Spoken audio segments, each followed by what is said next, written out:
Assalamualaikum warahmatullahi wabarakatuh. Perkenalkan, nama saya Zidan Fatir dengan 3 NIM digit terakhir 043 dari kelas Praktikum B, Program Studi Teknologi Rekayasa Otomasi Angkatan 2024. Pada video kali ini kita akan bahas tentang praktikum sistem embedded, khususnya membahas bagaimana menjembatani dunia digital dengan realitas kontinu, khususnya menggunakan metode DAC dan PWM berbasis ISP32 dan STM32. Oke, langsung saja. Dunia diskrit dan dunia kontinu. Microcontroller bekerja di dunia diskrit yaitu hanya mengenal logika 0 dan 1. Sedangkan dunia nyata seperti audio, cahaya, dan gerakan bersifat kontinu. Karena itu dibutuhkan metode untuk menjembatani keduanya, yaitu melalui DAC sebagai jalur presisi dan PWM sebagai pendekatan efisien. Oke, DAC itu mengubah nilai digital menjadi tegangan analog secara langsung. Setiap kenaikan nilai digital menghasilkan perubahan tegangan yang tetap. Pada ISP32 dengan resolusi 8 bit terdapat 256 level, sehingga setiap step bernilai sekitar 12,94 mV. Oke, PWM itu bekerja dengan memanipulasi lebar pulsa sinyal digital. Duty cycle merupakan perbandingan waktu on terhadap total periode. Semakin besar duty cycle, semakin tinggi tegangan rata-rata yang dihasilkan. Lanjut, transmutasi sinyal atau RC filter. Sinyal PWM yang masih berupa pulsa dapat dihaluskan menggunakan RC filter. Filter ini meratakan sinyal menjadi tegangan yang lebih stabil. Agar efektif, frekuensi PWM harus jauh lebih tinggi dari frekuensi sinyal target. Realitas silikon ISP32 versus STM32 F103. SP32 itu memiliki DAC internal dengan 2 channel 8 bit. Sedangkan STM32 F103 tidak memiliki DAC, tetapi memiliki PWM dengan timer yang sangat presisi. ISP32 cocok untuk audio dasar, sementara STM32 unggul dalam kontrol yang lebih presisi. Oke, pada ISP32 kita menggunakan fungsi siap pakai seperti let attach untuk PWM dan DAC write untuk DAC. DAC pada SP32 hanya tersedia di GPIO 25 dan GPIO 26 dengan output nilai 0 sampai 255. Sedangkan pada STM32 kontrol dilakukan melalui register seperti prescaler, ARR, counter, dan CCR. Frekuensi PWM ditentukan oleh pembagian clock, sedangkan duty cycle ditentukan dari perbandingan counter dengan CCR.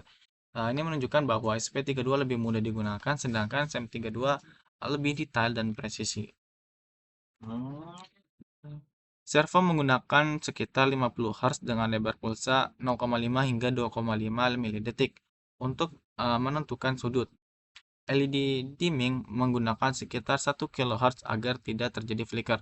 Motor DC berada di kisaran 10 hingga 20 kHz untuk mengurangi noise. Sedangkan audio membutuhkan frekuensi di atas 44,1 kHz untuk menghasilkan kualitas yang baik. Oke. Perbedaan antara DAC dan PWM dapat dilihat dari bentuk sinyalnya. DAC menghasilkan gelombang yang lebih halus dan kontinu, sedangkan PWM masih berupa pulsa yang membutuhkan proses tambahan untuk mendekati sinyal analog. Untuk menganalisis masalah digunakan pendekatan diagnostik. Pada DAC, gangguan bisa berupa noise atau tegangan tidak stabil. Sedangkan pada PWM, masalah seperti jitter dapat terjadi akibat konfigurasi timer atau clock yang tidak tepat. DAC itu menghasilkan tegangan kontinu dengan distorsi sangat kecil dan respon cepat. PWM menghasilkan sinyal pulsa yang memiliki ripple dan membutuhkan filter. Jadi DAC itu unggul dalam kualitas sinyal, sedangkan PWM unggul dalam efisiensi biaya dan fleksibilitas. Oke, sekarang arsitektur sistem. Sistem terdiri dari bagian utama. ISP32 berfungsi sebagai penghasil sinyal menggunakan DAC dan PWM. STM32 digunakan untuk mengontrol aktuator seperti servo dan motor dengan komunikasi melalui UART. Keberhasilan sistem bergantung pada sinkronisasi waktu antar perangkat. ISP32 menghasilkan sinyal dan STM32 merespons secara real-time. Latensi komunikasi harus dijaga agar sistem tetap responsif. Oke, dalam sistem embedded tidak selalu memilih teknologi paling canggih, tetapi yang paling sesuai. DAC digunakan untuk kualitas tinggi, sedangkan PWM untuk efisiensi. Pahaman trade-off ini menjadi kunci dalam desain sistem. Selanjutnya kita akan menjelaskan tentang program yang kita gunakan. Pada praktikum ini kita menggunakan platform I/O untuk konfigurasi board, upload program, dan manajemen library. Di sini kita menggunakan Expressive 32 menggunakan platform untuk artinya menggunakan platform ESP32, terus board ESP32 dev. Board yang digunakan adalah ESP32 DevKit, lalu framework Arduino. Kita memakai framework Arduino yang lebih simpel dibanding native ESP IDE. Terus monitor underscore feed-nya 115.200, yaitu kecepatan serial monitor, dan upload port di COM4. Lalu di sini juga ada upload speed 460.800, lebih cepat dari default. Terus ada boot underscore tab, yaitu release. Lalu dimensinya di sini kita menggunakan framework Arduino.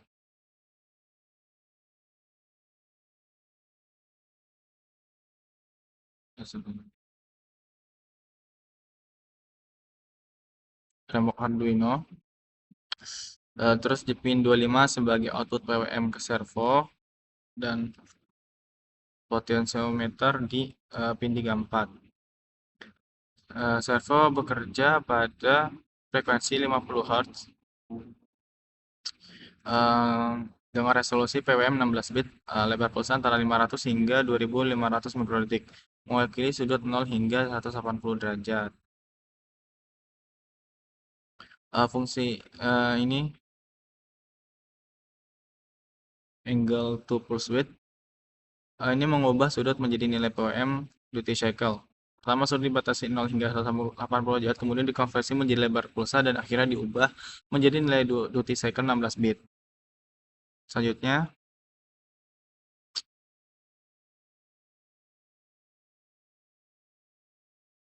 di sini ada void setup.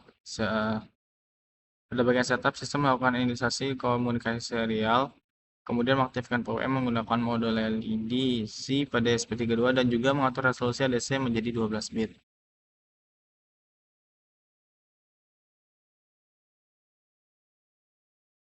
Ini serial pin.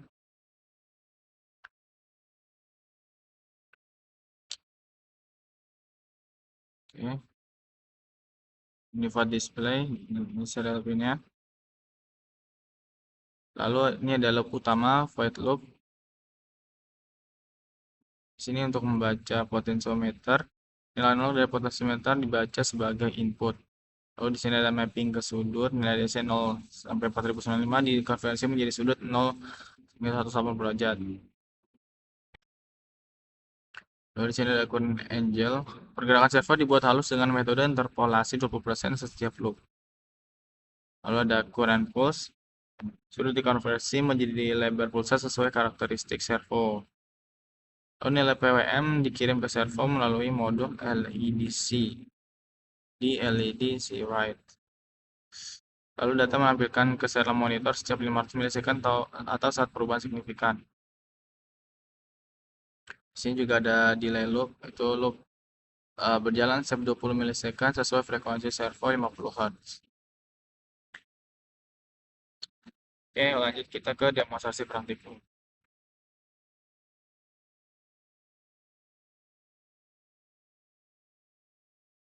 Selanjutnya kita lanjut ke demonstrasi praktikum dan project.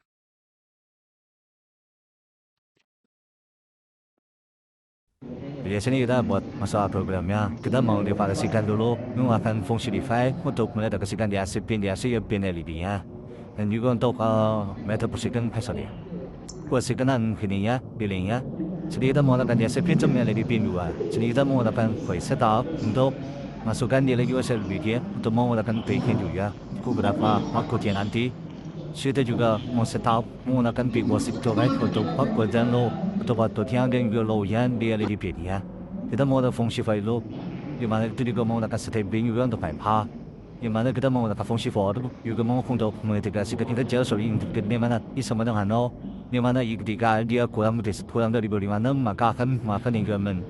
Di sini dia curhat, tetap menggunakan fungsi right, lalu kulit juga untuk atau mereka sedikitnya, usia itu menggunakan fungsi if untuk mengurangkan dirinya. Jadi kurang lebih sama seperti bahwa biasa itu mau yang terjadi, tapi bedanya ketika ini dia itu terlalu menggunakan makanan, makan pengurangan. Seperti untuk pindah atau kerangkaiannya. Dan pada USB itu ada menggunakan DHCP 25. Memang 25 kan masuk melalui positif dari atau ada dari LED. Kalau dari LED-nya baru register menggunakan resource 100 dan juga untuk menyaksikan di sini langsung menggunakan grafik dari resource kemudian di mana ketika ada perubahan grafik di mana ketika bagian cinnya menyala maka perubahan grafiknya terlihat di mana grafiknya ini akan menyembet dan menyembah dan dia ada gerakan FT itu gerakan tipisnya itu sih sudah.